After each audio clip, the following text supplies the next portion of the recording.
Alright, what's up, y'all? Let's read Matthew 7. Do not judge, so that you will not be judged. From the way you judge, you will be judged. And by your standard of measure, it will be measured to you.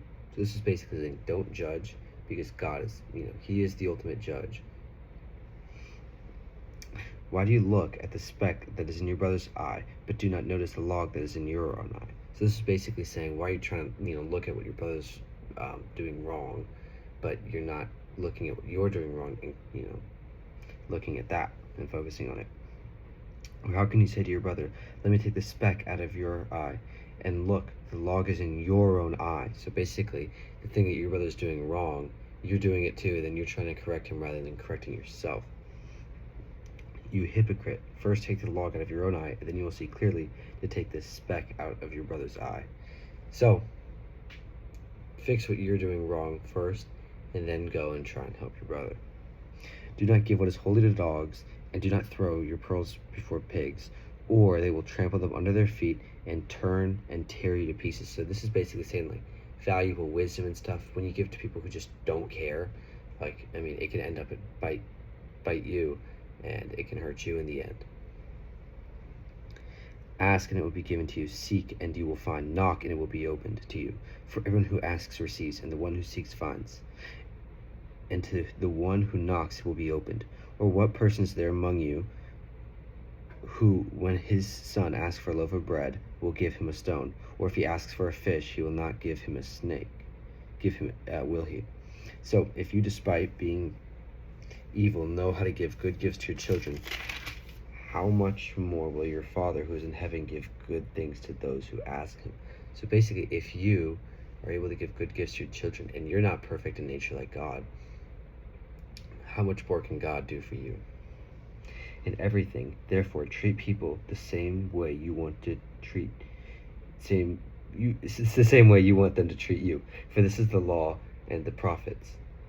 So basically, the golden law: treat people how you want to be treated, and love your neighbors yourself. Enter through the narrow gate, for the gate is wide, and the way is broad that leads to destruction, and there are many who enter through it. For the gate is narrow, and the way is constricted that leads to life, and there are few who find it. So ultimately, it's very hard to walk sometimes on the Christian path, and many people don't or find it. Beware of the false prophets who come to you in sheep's clothing, but inwardly are ravenous wolves. You will know them by their fruits. Grapes are not gathered from thorn bushes, nor figs from thistles, are they? So every good tree that bears good fruit, but the bad tree bears bad fruit. A good tree cannot bear bad fruit, nor can a bad tree bear good fruit. So this is basically saying you'll know someone by their works, what they do, how they act, how they compose themselves, and that's how you can see if they're really walking out the good path.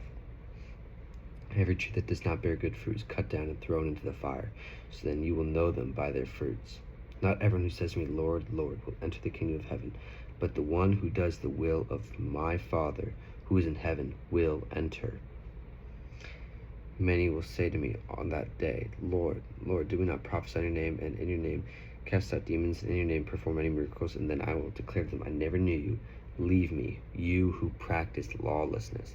So basically, this is saying, if you don't do the will of the Father, you won't enter into the kingdom of heaven.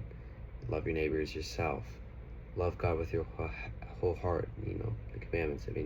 Obviously we're not perfect, but, you have to make an effort, And, and then it goes on, therefore, everyone who hears these words of mine and acts on them will be like a wise man who built his house on the rock. And the rain fell, the floods came, and the winds blew and slammed against the house, and yet it did not fall, for it had been founded on the rock.